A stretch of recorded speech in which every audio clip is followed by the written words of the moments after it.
All right, so I am really excited to introduce our CEO, Rob Bennett.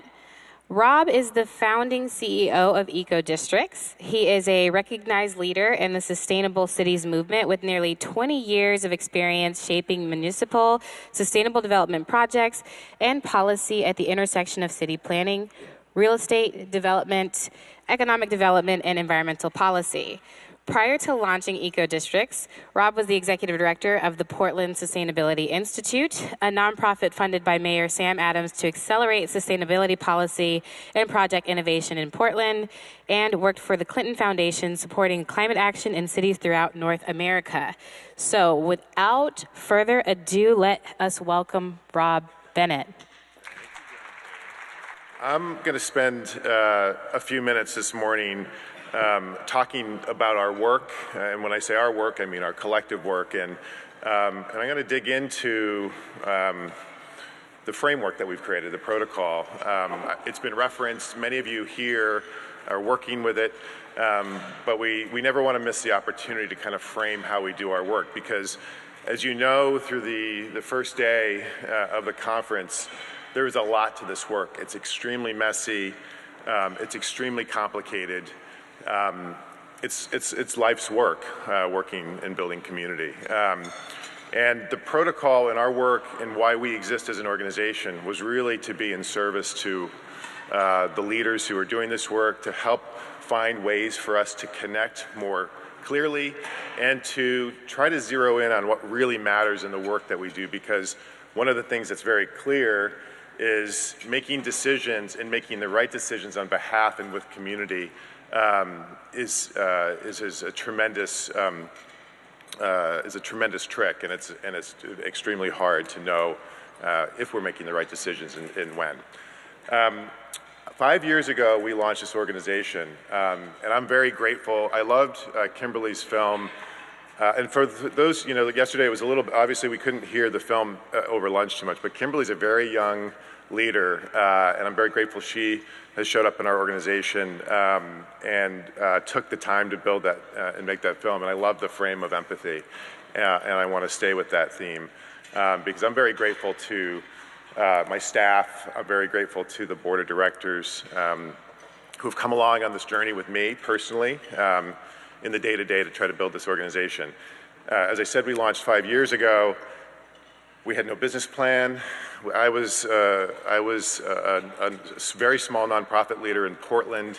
I had founded a nonprofit hired by our former mayor to help him think through some sustainability strategy during his term. And when he left office, we were left with a question of what to do with this sort of fledgling EcoDistricts pilot program that we had launched in the city of Portland. And I became convinced that this could be something that could make a contribution to the world. So we launched it. I recruited an incredible board of directors. In November of 2013, we brought our conference and sort of announced ourselves outside of our region for the first time to Boston. And it was there we started the journey of working with cities every year to bring the summit and to engage in a local conversation about how urban redevelopment and community development was happening in that region, in that city, and what were the ties that bind us together to kind of do more extraordinary work. So we've been in Boston, we've been in Washington, D.C., we've been in Denver. Last year we were in Atlanta, and of course we're here this year. So we're really happy to be here.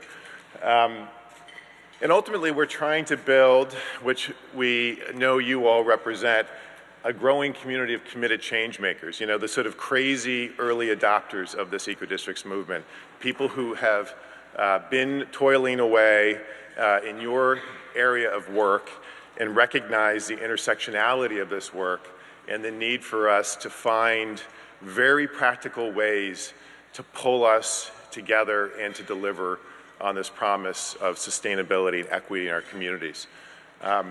I came up through the green building movement as a young professional coming out of planning school.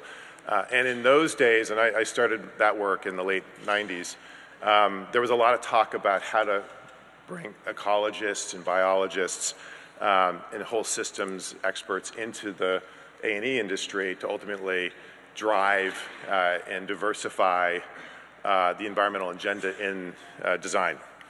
And I was always struck by that idea of cultural anthropologists and biologists and ecologists, having a seat at the table with, engineers and architects.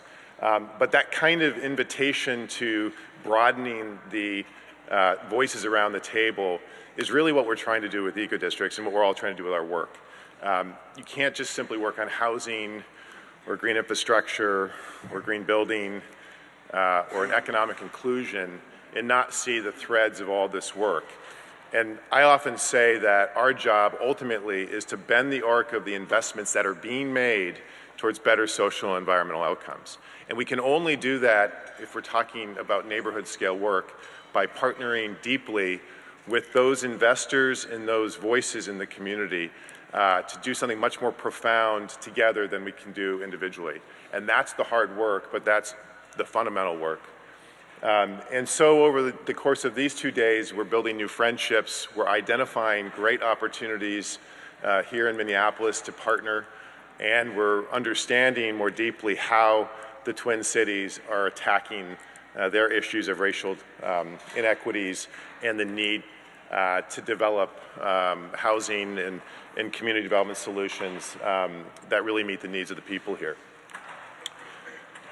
So EcoDistricts Certified or EcoDistricts Protocol. So how many of you have downloaded it or read it or applied it? Oh, great. And how many of you have not? It's okay. Great. Well, all right. So half of you sort of understand, what's behind it. You've sort of grappled with it. But really what it is an open source framework, a protocol, which we borrowed from sort of the technology industry. This idea that we could create an open source framework that had enough clarity about what the outcomes we're seeking are, but recognize that all of the wisdom and all of the sort of specific activities are going to be created locally on each project. Having come out of the green building world, and I think some of us in this room have done that, we understand the limitations of rating tools and taking very complex ideas and suggesting there is a very precise, prescriptive solution to that. And we were not interested organizationally in going down that path. We understood there was plenty of documented best practices. Many of you in this room know how to deliver on complete streets, know how to deliver green buildings and affordable housing that's connected to community.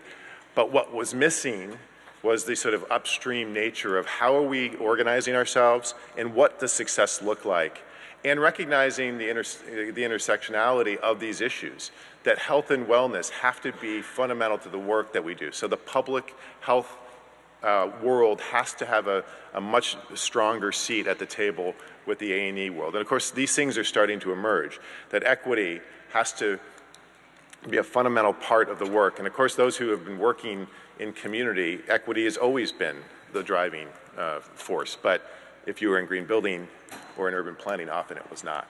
So we're bringing together many of the issues that we have as individuals worked on into a single framework. And it's organized around three sort of distinct areas. One is climate resilience and equity being core drivers, and I'll talk a little bit about that. Having 6 very demonstrable areas to get clear actions organized, and then having kind of an engine for the work, which is really the governance and the acting on the work, so that it's not about planning as much as it is about implementation and having a very strong performative roadmap to do the work. We also, if we thought if we could introduce to this world and if it was embraced and sort of loved by those who were passionate about community and urban redevelopment, that ultimately its success would not lie as a framework exclusively, but it would be embraced by those using it as a framework, a management framework to help do your work. That it's not going to be successful if it's viewed as a brand or viewed as a certification that you get so you can sort of pat ourselves on the back. That ultimately that is a vacuous and a sort of a diminishing benefit from these kind of efforts. What we wanted was something that was profoundly cared about as a way to make lives better in your communities, and that it was a way for it to bind us all together in partnership and in building a learning network. That what we're sharing around our work is made easier by having a common framework that we can reference and that we can learn from. So the three imperatives of equity, resilience, and climate protection, I imagine no one in this room is arguing these as fundamental issues. I know we can go to certain rooms and people would argue that. But the question is sort of what, okay, we don't disagree, but what are we going to do about it? And so what practical solutions and actions can we take to do this work? First, it really requires us to address hard truths, and we've been talking a lot about that this week. Sean, I thought, was very powerful yesterday on talking about that. We just heard about the impacts of redlining and the impacts of pollution in our communities. There's no way we can tackle sustainability and equity without addressing hard truths. And this is a board that was created for our Atlanta summer last year. We worked with a fabulous organization called Designing the We, and they have an effort called Undesigning the Red Line, where they work to uncover stories in their communities that they serve around the real impacts that redlining has had in their communities. And it was a way to really take something that is talked about often abstractly at the policy level and sort of drilling down on how did redlining affect you in your community, and to be able to uncover the voices and to give voice to the very hard truths that people had to live through in segregation that was very systematically organized. So first and foremost, by addressing equity, we are addressing hard truths. We're also, as it relates to resilience, designing for disruption. And I think if you've seen any of the images coming out of the Carolinas or Florida, we understand what we mean by that. This is a rendering of some of the work that followed Hurricane Sandy in New York City. But to see whole towns absolutely plastered in the course of a few hours, and a storm that became a Category 4, almost 5 overnight is shocking. And the ability for us in the Twin Cities and anywhere where we live to understand that disruptions are becoming more a common phenomena and that we have to plan in our community development for it. I come from Portland, Oregon. Any one of us who in the Northwest have recognized that this is happening in our part of the world as well. The last 2 summers we've had some of the worst forest fires. And at one point this summer, Portland, Seattle, and Vancouver had the worst air quality in the world because of the forest fires and the shifting winds and what it meant. So it really, even in the case of climate change and how it impacts national forests, it's on the West Coast a very serious thing that all of the cities are facing. And it's going to require us to harden infrastructure. So when we talk about drilling down to equity, resilience, and climate, what we're talking about is being very demonstrable about both the physical work we need to do in our building codes, in our building design, in our infrastructure design, but being very clear that communities ultimately are the bellwether of how successful and how resilient and how able people are to sort of bounce back. And there's major shock events like hurricanes and tornadoes and fires, but most of resilience revolves around the long-standing issues that communities face around poverty, around lack of opportunity, around environmental justice. And so this isn't simply an exercise in infrastructure design and engineering. It's really about the knitting together of community. And the one thing we do with the protocol is that's most demonstrable from a performance perspective is that we insist on going to zero carbon. One of the things that we looked at as we studied many rating tools and many systems was how prescriptive often many of them are, or how sort of aspirational they are. We're pretty practical in our work at EcoDistricts. I think many of us in this room are very practical, but we aspire to really meeting those challenges. And of course, the IPCC report that just came out on climate is just absolutely frightening. And the fact is that we have to move to zero carbon on every level, from buildings to communities to cities to our electrification and transportation systems. But we cannot stop. We have to recognize that in some cases, and particularly in the neighborhood and community development space, we haven't really tackled net zero and carbon in a very serious way. We've sort of left it at the policy level, or we've left it at the building and building codes level. So we're being very clear that we need our urban and community development projects to start to identify and commit to zero carbon. And in doing that, we're being very clear about the intersections of reducing carbon with the clean energy and climate justice agenda. That there are very clear ways to invest in this work that add to, help us move the needle on economic opportunity and job creation. And there was a lot of talk and a lot of really interesting work here in the Twin Cities on this issue. And it requires us through design and through smart decision making to radically reduce consumption.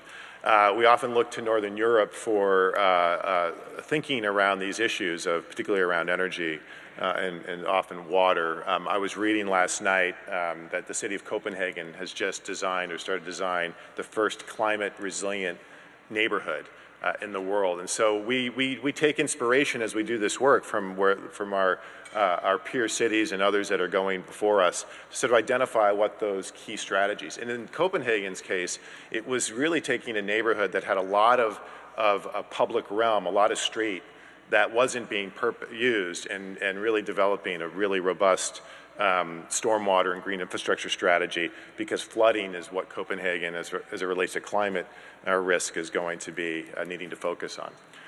In our 6 priority areas, this is sort of the bread and butter of a lot of master plans and a lot of community development strategies, a lot of urban redevelopment strategies, but we wanted to be clear about a few things. One, inside of all those strategies that you'll see activated or implemented or considered for communities, it's rare that we talk about what the outcomes that we're seeking are. And ultimately, what is the performance goals or the targets that we're going to hold ourselves accountable to? So really our contribution in the protocol and EcoDistrict Certified is around becoming very clear about what success looks like, and analyzing that against performance, and particularly analyzing it against the impacts of equity, resilience, and climate. So it allows us to start screening our investments across key priority areas, or the key imperatives. So this allows us to zero in on inclusivity in vibrant communities. And when we designed the protocol, we wanted to be what we call typology neutral, meaning you can have a sustainability and equity agenda in any neighborhood. A low-income neighborhood has every opportunity to develop a strategy that is tuned to the needs and the capital and the sort of opportunities in that community, just as you would in downtown Minneapolis or in an industrial serving district. We need to be able to unwind placemaking and sort of success as mixed income, mixed use, high density neighborhoods as the exclusive sense of what success looks like. Our cities aren't designed that way, and our cities need to be able to have clear strategies around placemaking in very different kinds of neighborhoods. So what we care about is engagement, inclusion, culture and identity, public spaces, and housing, and we ask every project to zero in on strategies and targets and indicators around those goals. And here is where we can uncover community wisdom. One of the things that we're really excited about is this notion of community-based data collection. And one of our board members, Antwi Akam, has a company that he helped found called Streetwise. And there's more companies like Streetwise emerging, which are really in the business of working in communities to identify what is the key attributes of a community, what are the key needs, and using new data platforms to do it in a way that invites community to the conversation and flips the sort of script as far as data collection and sort of the use of data to identify strategies.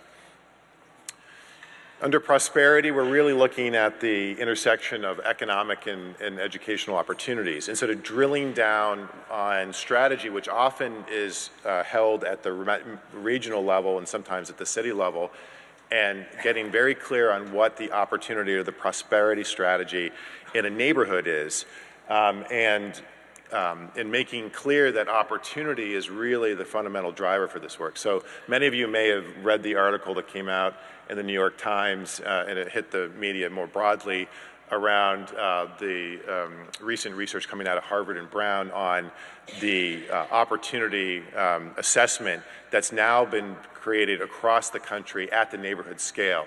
And as you would expect, this is the map from Minneapolis and St. Paul. Neighborhoods that have concentrated poverty, communities of color, are stuck and going backwards as it relates to economic opportunity and mobility. But this is the first credible research done in partnership between Brown, Harvard, and the census that allows cities and policymakers to really zero in on what's happening at the neighborhood level. We often talk about that zip code is the most important determinant of a child's future, and that is absolutely being proven true. But what it allows, and I've, in that article, the director of the Minneapolis Housing Authority was quoted as saying, this allows us to be much more precise about the kind of investments we're making, and recognizing some of the investments we've been making have been making it worse. In Seattle, the same thing. They're looking at reimagining their voucher program so that they're not continuing to sort of encourage poverty to be concentrated in neighborhoods, because now they can understand where, right down to the sort of block level, where the opportunity barriers exist. So being able to make opportunity fundamental through a prosperity strategy is key in the protocol. In health and wellness, or health and well-being, we're really looking at the intersections of active living, health, safety, and food systems. And there's a lot of work that's been coming up over the last 10 years around food justice, attacking food desert issues, recognizing the power of food and regional food, and that was very much part of the upper terminal project, or is very much part of the upper terminal project here and in many cities. And what we're trying to do is really be very clear about what is that health and well-being strategy at the neighborhood level. This is a slide of residents of Mariposa. Ismael Guerrero of the Denver Housing Authority, one of our board members as well, has led an effort in which health and wellness is fundamental to the housing authority's work, and it is focused on a variety of implementation measures that span programmatic and health and wellness programs for his community, but also on active design and reimagining with his architecture firms and engineering firms when they redo buildings, how to make the buildings more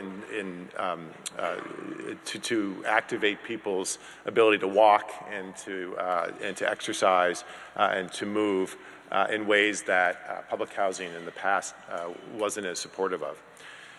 In connectivity, we're really trying to suggest, we focus in on the connections between people and places, and this is really street network, mobility, and the digital network. And so it's really about reimagining connectivity and recognizing that it's not just about how we get around literally, it's also how we get around digitally. This is a map of Detroit, in which 40% of all Detroit residents, mostly concentrated in poor neighborhoods, do not have internet access to their home. And that's a profoundly problematic issue, and those who are tackling the digital divide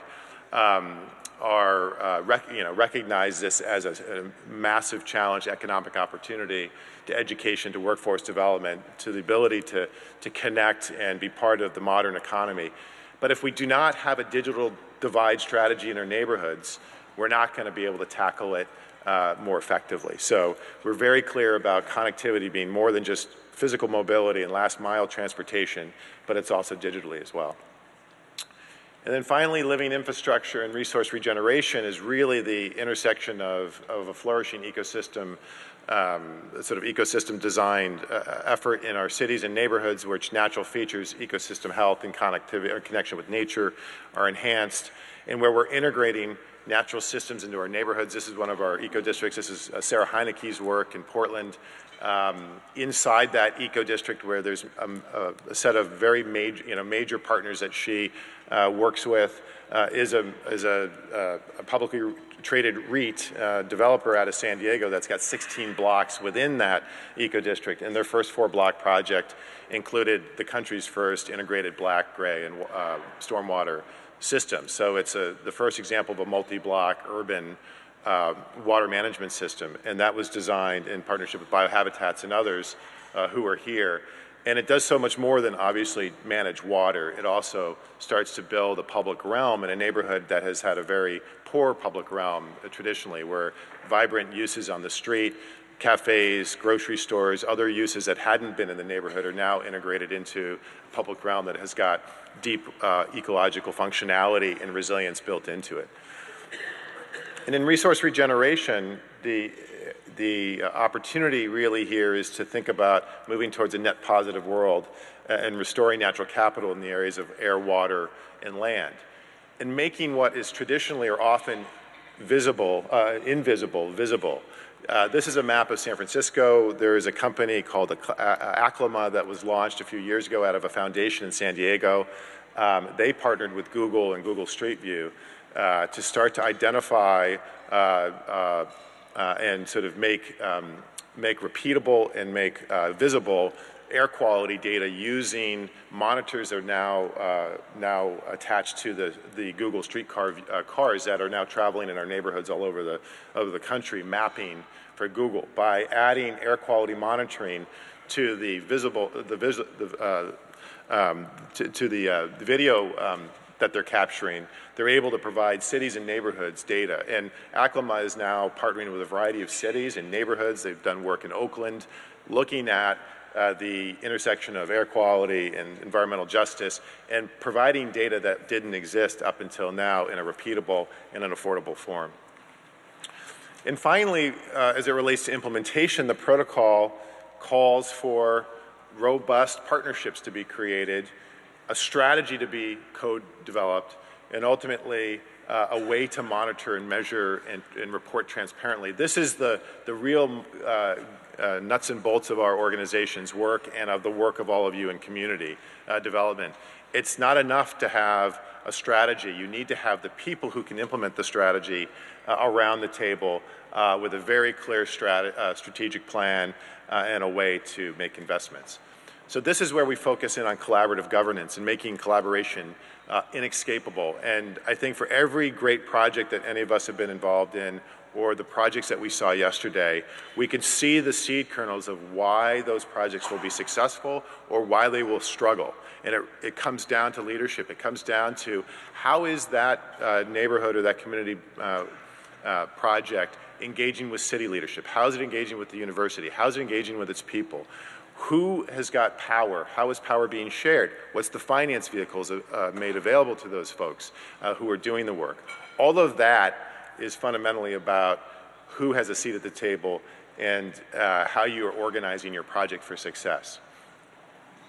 And it's really about embracing peer exchange as a catalyst for change. So ultimately for us, peer exchange is what's going to build the EcoDistricts movement. It's going to be projects that are sharing their information, that are using a common framework, and ultimately are committed to all of us. And this is a strategy, time immemorial, that we see in movements and in market transformation, is people are attracted to a framework, to an approach. They are innovators in doing their work and making their contributions very visible. And then we have vehicles like the summit and other events to be able to share our work and to build the tribe. But to do this, for us, we had to grapple with this issue of a protocol out in the world, a free downloadable framework is one thing, but how do we build that tribe? How do we do that peer exchange? And so we created certification. And It's clunky. I'll be the first to admit it's a clunky effort, but it provides an opportunity for us to identify how do we measure success collectively, and how do we tackle the very clear imperatives and priority areas and formation and implementation steps in the protocol in a very real way. And we spent Tuesday in the afternoon with the first inaugural class of projects in North America that have committed to certification, to talk about that, to talk about how they're doing the work and what they're struggling with, and how we can make the protocol and certification better. But what's exciting is that in the first 2 years that certification was launched and the protocol was launched, we launched it 2 years ago in Denver. We had been working on it for many years prior to that, but it was sort of publicly announced, and the certification requirements and verification requirements were made public. We have a really interesting, diverse set of projects, and what's I think powerful about it is that we're talking about projects that are both brownfield or new development sites like East Harbor in Toronto, which is one of the largest urban regeneration projects in the whole of Metro Toronto area, which is going gangbusters as far as development, to existing communities like the Rhino Arts District in Denver, which is a long-standing community-led effort to promote arts and artists. It includes projects like Sun Valley that I mentioned in Denver, which is a 300-plus acre site where right now 1,500 people live. In 20, 30 years, it's going to be a high-density, mixed-income community. And projects like Millville in Pittsburgh and Little Haiti in Miami that are doing very grassroots, community-led work. So the protocol seems to be resonating, and the ability for projects of all scales, from community-led projects to very sophisticated, high-intensity capital projects like East Harbor, to see commonality and the commitment that they're making to certification is profound. For us, is a signal that we're onto something as it relates to the work that we're doing and to the protocol as a framework. And ultimately, to be able to build a registry of learning, best practices, is the contribution as a small organization of 10 can make to this movement, helping be that glue between all of you that are doing your work and being able to have convenings like this to share the work. So I wanted to end with a conversation around what we can do together going forward. You know, often at conferences we're either kind of here to talk or listen. And what we feel is really important for all of us in these early days of the work that we're doing at EcoDistricts is to identify who can partner, who's willing to sort of stand up and partner with us and with each other to help move the needle. Because an organization of 10, primarily based on the West Coast, doesn't have the juice and doesn't have the sort of purview that some of our large institutions and intermediaries have. And so we're very deeply committed to partnership. One of the first partnerships we were able to create when we launched was with Enterprise Community Partners, and I was really proud of that partnership, continue to be very proud of that partnership. And it's allowed us to have a partnership with an organization that has a deep history in community development, finance, and innovation, that launched the Green Communities program years ago, which has had a really profound impact on greening affordable housing. And that partnership for us has allowed us to have a seat at the table with Enterprise in the community development space that we otherwise couldn't. A partnership that we're really proud and looking forward to continuing based on the summit coming to Minneapolis is with the university and the School of Design and other centers to be able to build an EcoDistricts agenda and research agenda here locally in the Twin Cities. So what other partnerships can we build together over the next day? What can we commit to? And I offer that as an invitation to talk to our board and our staff. If you're excited, we'd love to see you partner. So some very demonstrable opportunities for partnership. If you're representing a city today, I love you, whether you're in a planning authority or in a public utility or in a redevelopment authority, I love you to commit to partnering with us, to bringing the protocol into your work. We're going to be in Pittsburgh next year, and you're going to hear about that shortly. But Pittsburgh is embedding the EcoDistricts protocol into 3 new neighborhood plans that they're launching this year. And Grant Irvin, the Chief Resiliency Officer for the city, has been a great champion of that. That's a profoundly big opportunity for us. We worked with San Francisco on South of Market, and when they were reimagining South of Market 5 years ago, and San Francisco ultimately built an eco-districts framework for that city. So partnerships with cities, with redevelopment authorities. If you're an architect and engineer, we want to partner with you to bring this work to your clients. If you're an institution like Metro Health in Cleveland, we want you to embrace the protocol. If you're a university and you manage a campus, we want you to embrace the protocol. So there's a lot of opportunities to partner and to incubate projects. We have a program called Incubator. I wanted to let you know that we're bringing for the first time our incubator out of Portland, and it's going to come to Pittsburgh in the spring. If you've got an emerging project that you want to dig more deeply into the protocol, we'd love to have you at that incubator. It's going to be, I think, April 26th and 27th, and we can talk more about that.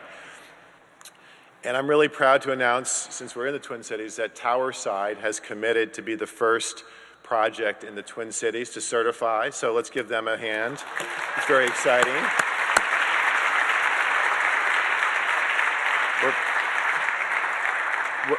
And it truly is a Twin City project, because as we've learned, it literally cuts through both cities. So we would love to see other projects in the Twin Cities certify to go on that journey with us. And of course, if you have information, if you want more details, we're here and we're ready to talk about that.